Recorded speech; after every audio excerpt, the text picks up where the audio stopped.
Hello viewers, welcome back to our channel kitchen food blog. আজকে আমি একটা পাঁঠার মাংসের একটা রেসিপি নিয়ে চলে এসেছি। এটা খুব সুন্দর রেসিপি, খুব অল্প সময়ে হয়ে যায়, শুধু একটু মাখিয়ে রাখতে হয় এবং এটা যে কেউ বানাতে পারে এবং টেস্টে ফ্লেভারে অসাধারণ একটা মাংস তৈরি হয়। আমি এখানে 500 গ্রাম মাংস নিয়েছি। এর জন্য আমার কিছু মশলা দরকার। আমি আগে মশলাটা করে নেব, তারপরে স্টেপ বাই স্টেপ দেখাচ্ছি কিভাবে আমি রান্নাটা শেষ করব। এবার আমি মশলা তৈরি করব। দিয়ে দেবো রসুন, দেব আদা,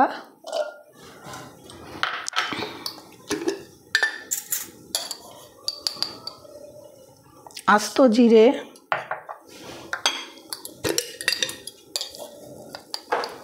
আস্ত ধনে, এগুলো সব একসাথে পেস্ট হবে।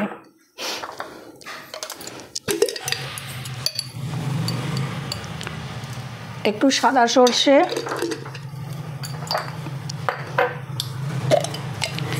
একটু কালো সর্ষে, মানে সাদা কালো মিলিয়ে আমি 1 চামচ, বড় চামচের 1 চামচ নিলাম।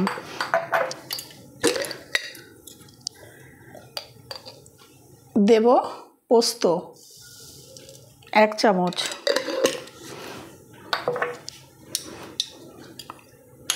এইগুলো দিয়ে আমি একটা পেস্ট করে নিয়ে আসছি। এর সাথে একটু জল মেশাবো, মিশিয়ে আমি একটা থিক পেস্ট তৈরি করে নিয়ে আসছি।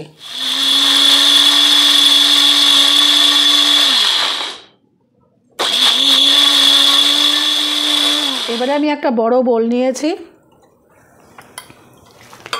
নিয়ে নেব মাংসগুলো।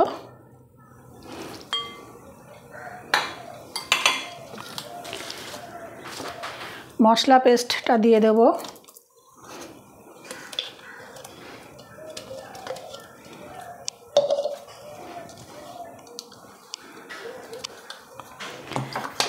এবার এর মধ্যে দেব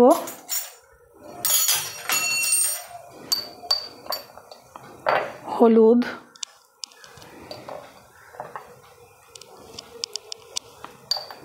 এটা ছোট চামচ তো তাই 1.5 চামচ মতন দিলাম। দিয়ে দিলাম লবণ, দিয়ে দিলাম লঙ্কা গুঁড়ো,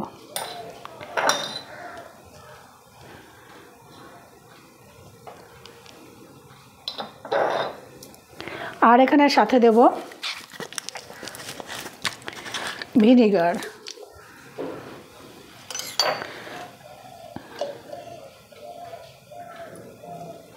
এক চামচ, 3 চামচ থেকে 4 চামচ দিলাম ভিনিগার। দিয়ে এটাকে খুব ভালো করে মাখবো। মাংসটাকে খুব ভালো করে ডলে ডলে মাখতে হবে। ভালো করে মাংসটা মেখে নিয়েছি। মেখে নেওয়ার পর এর মধ্যে দিয়ে দিচ্ছি সাদা তেল। এখানে আপনারা কিন্তু ঘি ব্যবহার করতে পারেন, ঘি দিয়ে মাখিয়ে রাখতে পারেন, কিন্তু এটা যেহেতু আমি ঘরে খাবো, একেই মাটন, তারপরে ঘি দিলে একটু বেশি রিচ হয়ে যাবে, সেই জন্য আমি ঘি দিলাম না। আমি এখানে রিফাইন্ড অয়েল ব্যবহার করলাম। তেল দিয়েও ভালো করে মাখার পর আমি এটা ঢাকনা দিয়ে রেখে দেবো পুরো 1 ঘন্টা। 1 ঘন্টা পর আমি আবার ফিরে আসবো, এটা পরের প্রসেসটা শুরু করব, নেক্সট স্টেপটা শুরু করব। পুরো 1 ঘন্টা পর আমি ঢাকনাটা খুলেছি। এর মধ্যে আমি কোনো ঢাকনা কিন্তু খুলিনি। এবারে চলে যাচ্ছি রান্নার প্রসেসে। দিয়ে দিচ্ছি 2 চামচ ঘি,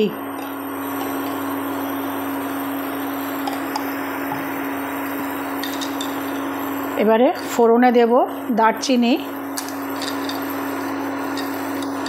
লবঙ্গ, আর দেব এলাচ।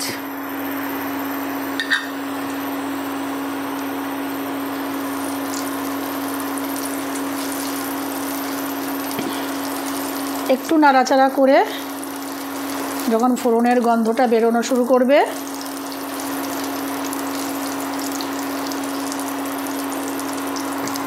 তখন দিয়ে দেব এই মেখে রাখা মাংসটা।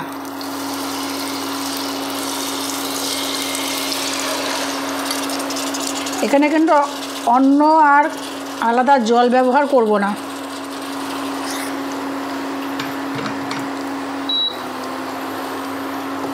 এবার এটাকে হাই ফ্লেমে একটু কষিয়ে নেব। আপনারা এই পর্যায়ে এসে লবণ ঝালটা একটু চেক করে নেবেন।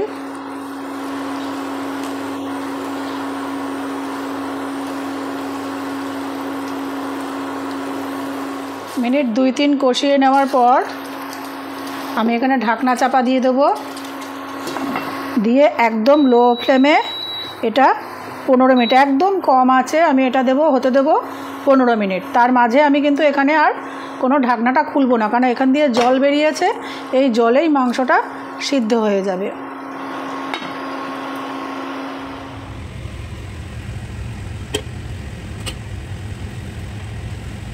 ঢাকনা চাপা দিয়ে এভাবে রান্না করার পর যখন মাংস থেকে তেল বেরিয়ে আসবে, তখন কষা কষা হলে পরে আপনারা মাংসটা নামিয়ে নেবেন।